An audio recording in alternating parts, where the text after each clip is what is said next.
Alright, so this is vlogging with just lens stabilization on the Tamron 17-70 on the EV10.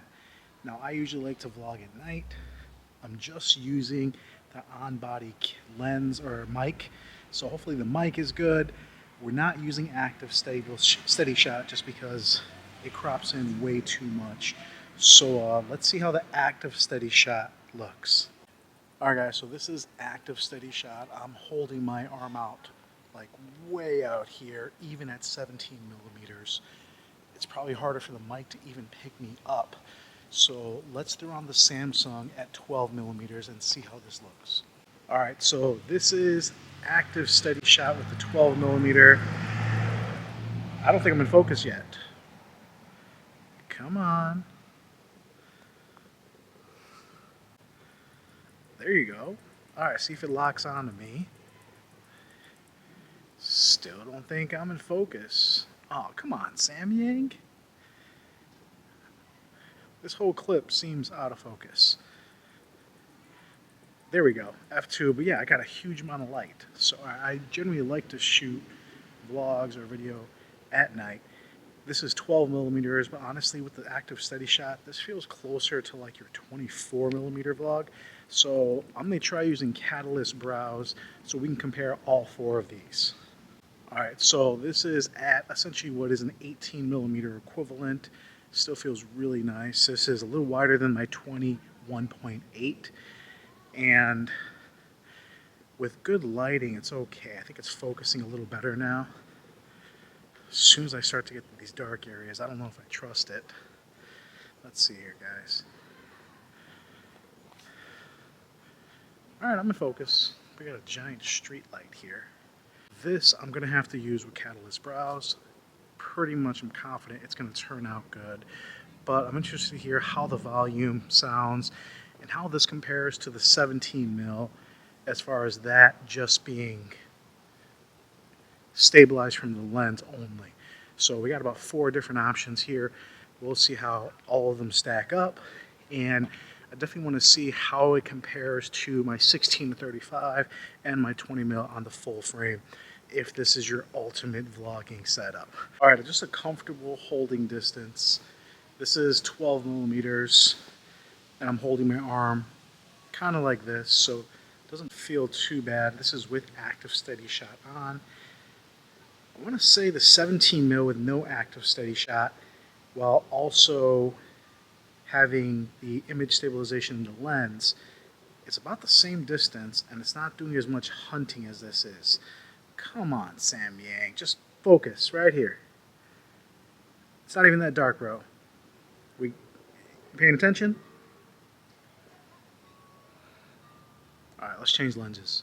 Alright, same exact position. Same exact, fairly comfortable arm position. You can kind of see my arm is a little bit like this. I feel like the focusing is way more spot on. I don't see it hunting. I don't feel it hunting. The Samyang, I could actually like feel the motors coming back and forth. This is, and I probably should have walked around with the active steady shot, but I don't know, guys. Honestly, if you are looking to get the EV10, and I'll hold judgment for the studio, the 12 millimeter, which is really ultra wide, and then you're adding active steady shot, it's pretty much about the same length as just getting the Tamron 17-70 with its in-body or vibration control as far as having stabilization in the lens. And honestly, I think it's really close to being the same. Obviously, if we're going to do Catalyst Browse, that's going to be the best option. And the 12 millimeter obviously is going to give you even a wider field of view. But let's go back to that same view. Here we go here. I'm trusting the Tamron as a focus a lot better. And I mean, if I want to reach out, if I want to put any kind of mount on this, because right now I'm just holding the lens, this is still pretty wide. You guys can see. Obviously, I still like that f2 or lower, faster aperture, but for just a walk around, something this light, it's way lighter than my full frame, way lighter than some of the lenses I used. Tamron, you did pretty good. Come on, get back in focus there. All right. So I did want to actually do this active steady shot moving just because that's only fair, right? Standing still doesn't really make a difference. Yeah, this is the same field of view. Come on, bro. And again, if I'm in good light, like this is decent lighting, I think the Samyang autofocus is okay, but it's still hunting. It's a really nice size. Like just looking at this, as far as holding, really, really light. This feels like half the weight from the A7C and 21.8 if you're going to EV10 and the Samyang 12. But obviously, you're not getting that same background bokeh. You're not getting the same sharpness or that like 100% confidence in the autofocus. All right, just for giggles and confirmation, I want to do this with its full 12 mil, so this is going to feel like an 18 mil full frame, and we're just going to use catalyst browse, or maybe do part of a catalyst browse. So we'll do catalyst browse starting now. All right, as you can see, the focus, unless I'm in really good light, you kind of suck. All right, width-wise, or obviously we're getting way more of the scene in here, but yeah, I don't know. Can't wait to see what this looks like. All right, Samyang, maybe we keep you, maybe we don't. I want to hear what you guys say in the comments too. All right, so we're back in technically the studio, but we're going to make it work in here. Took a look at the footage, and I guess the very first thing I wanted to note, and we'll look at back to back right here, is if you're using the Samyang 12mm with the active steady shot, I really think you're getting the exact same field of view as you are with the Tamron 17-70 at just the 17mm with their VC vibration control. Now, if we put these back to back, you can see, I would say the active steady shot is maybe 10% better. It's marginal. It is a little bit better. So I do wish that that 12mm with the active steady shot was a little bit wider. I guess the 10mm, 10 to 18 from Sony, having that really wide field of view would work best, but it's also an f4. Fuji has that 13mm 1.4 coming out, but then again, we start getting really tight where the active steady shot is a little bit less useful. Now, as far as just autofocus performance, I know Arthur R., who does a ton of APS-C reviews, really liked this lens and touted it, but I would say that if you're using this in low light, and it's an f2, so you would think, hey, it's absorbing, a decent amount of light, it should be okay.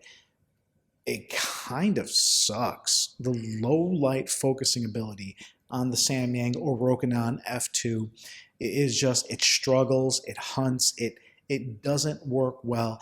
Now, Samyang is very well known for doing plenty of software updates. The Tamron 2.8 was way more consistent with the focus, finding me. If it lost me, it was more brief. Like I had definitely a lot more trust. I know Tamron does have that 11 to 20 2.8, which actually seems like a really great medium.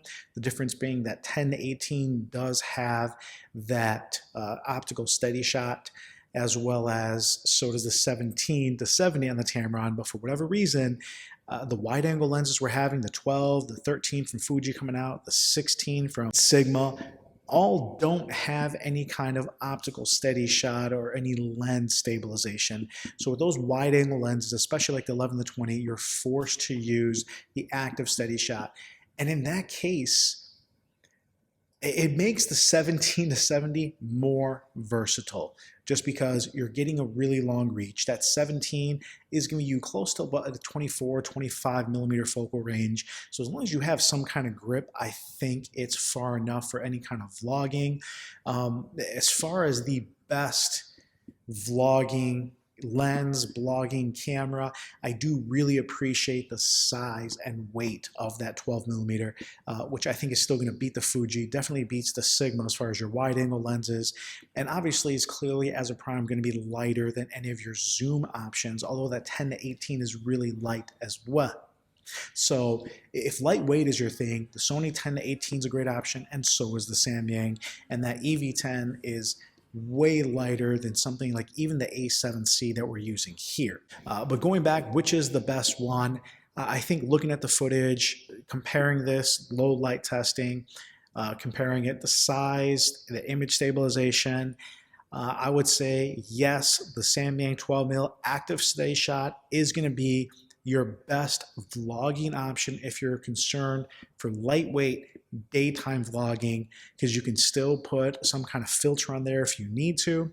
It's super lightweight, and the autofocus does work well with good lighting. So if you're out and about, you're capturing your day and your adventure, it's going to be just fine.